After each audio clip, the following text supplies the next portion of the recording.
Liverpool's new era hits a wall. Defensive cracks, transfer regrets, and the race for Marc Guehi. The honeymoon period for Arne Slot at Liverpool appears to be over. Despite an impressive start that saw the Reds sit atop the Premier League, back-to-back defeats have exposed a vulnerability that many feared. The spotlight is now firmly on the team's shaky defense and the costly missed opportunity to sign Crystal Palace defender Marc Guehi.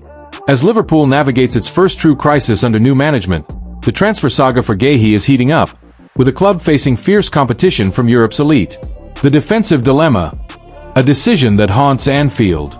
Liverpool's on-field struggles have been a tale of 2 seasons.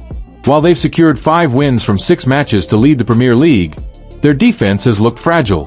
Conceding 7 goals in just 6 outings, the Reds have relied on dramatic late goals to bail them out. The defensive instability is particularly concerning in the center of the park, where Ibrahima Konate has been performing below his usual high standards. His form has forced Virgil van Dijk to carry a heavier load, and fans are beginning to question whether this is a temporary blip or a season-long problem. This defensive fragility has brought the club's transfer business into sharp focus. On deadline day, Marc Guehi was on the brink of a move to Anfield, but the deal collapsed when Crystal Palace's own transfer plans fell through.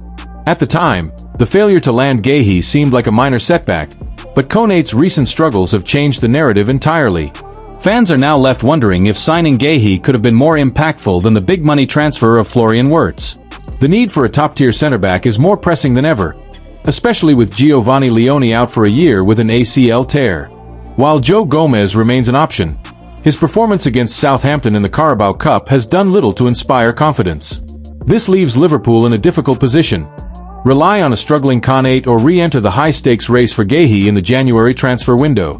Guehi's future. A bidding war looms. The bad news for Liverpool is that the race for Guehi is heating up. The English international has reportedly told his agents to keep communication lines open with Real Madrid, and he's also open to a move to La Liga to test his skills. According to a report from Caught Offside, Tottenham is now the leading contender to sign him, with Barcelona and Real Madrid also weighing up bids. With Guehi's contract expiring at the end of the season, a bidding war is inevitable. While Liverpool may have a chance to sign him in January, the competition is steep, and the club's initial reluctance to make a move may come back to haunt them. If Konate's form doesn't improve over the next couple of months, it would not be a surprise to see Liverpool throw everything they have at securing Guehi's signature to salvage their title and Champions League hopes. Slot's first hurdle and the patience of a legend. Despite the recent struggles, Arne Slot has earned high praise from one of the most unlikely sources. Former Manchester United captain Gary Neville.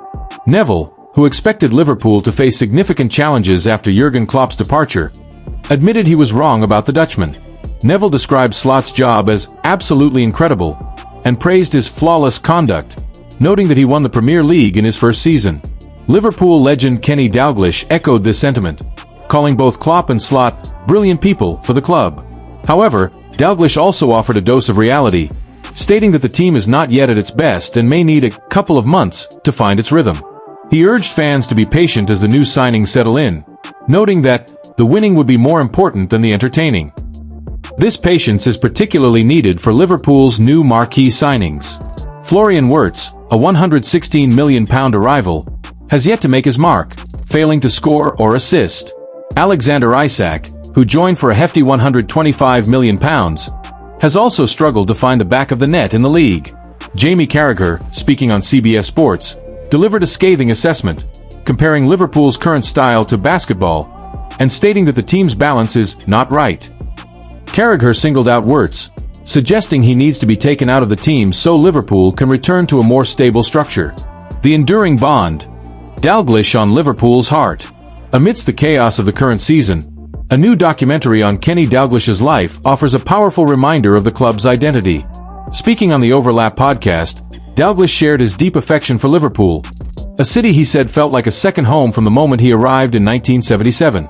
He spoke of his good fortune to play under 2 legendary managers, Jock Stein at Celtic and Bob Paisley at Liverpool, and how the city's people reminded him of his native Glasgow.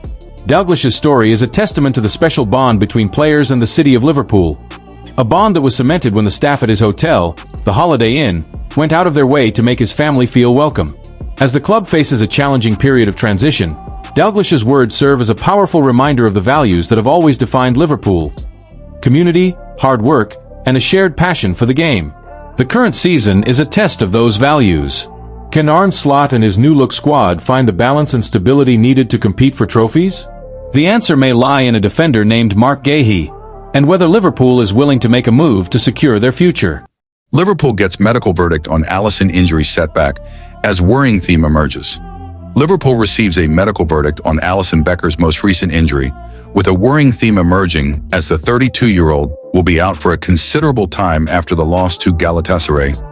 Alisson Becker is set to be sidelined after sustaining an injury against Galatasaray. Liverpool received a verdict on Alisson Becker's latest injury setback after the star went off and was replaced by Georgi Mamardashvili against Galatasaray.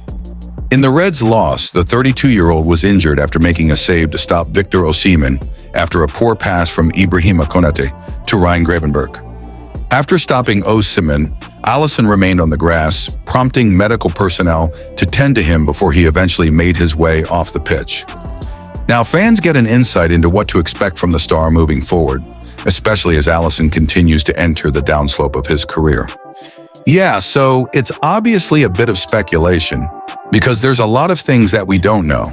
But one thing that we like to see with a sprinting technique is something called swing leg retraction, where we cast the leg out, and then there's a rapid extension of the hip, knee, and ankle. Sam Fell, a physiotherapist, said in a recent Physio Scout video on Instagram. For him, if you watch the video, you'll notice that he doesn't do that very well, if at all. And what that might have led to, over time, is that hamstring working harder and less efficiently than we need it to when we're sprinting. And given his history of hamstring strains multiple times, might have led to that over time for him. Fell added that the fact that Alisson has had frequent hamstring strains in his career makes it difficult to ascertain why the Brazilian is prone to those injuries. That said, because of his age, the star and his fans could potentially expect the injury to occur more frequently. Alisson Becker's injury is concerning for Liverpool fans moving forward. It could be biomechanically related, it could be strength related, it could just be because he's not actually covering these things in his strength routines because he's a goalkeeper. We obviously can't say for sure because we're not his strength and conditioning coaches, but these are some of the things that we typically see would be leading to this sort of thing, Fell concluded. After Liverpool's loss to Galatasaray, Slot said the Brazilian star would almost certainly not feature in the Reds' next match due to the injury he sustained. When he sprinted back, he felt something, he began after the loss. So, yeah, I cannot tell you because I'm not a physician. But normally when a player, when he sprints back, feels something and he goes to the floor and doesn't come back onto the pitch, that's, by the way, what they did 112 times, being injured and coming back onto the pitch without any pain. But our players don't do this. So if my player is on the floor 9 out of 10 times, fear the worst. And with the worst, I mean that he cannot continue. And that's what happened with Alisson. So yeah, normally he will not be able to play Saturday. That's 99.9%. I've already said 100%, but let's make it 99.9 comma, but I think it's 100. Since the 2019-20th season, Alisson has missed a total of 79 games for club and country per Transfermarkt. Last season, he missed a total of 31 games for Liverpool and Brazil, with thigh and hamstring issues being the culprit. On Wednesday, it was reported by Sky Sports that the Brazilian star would be out until after the international break at the earliest.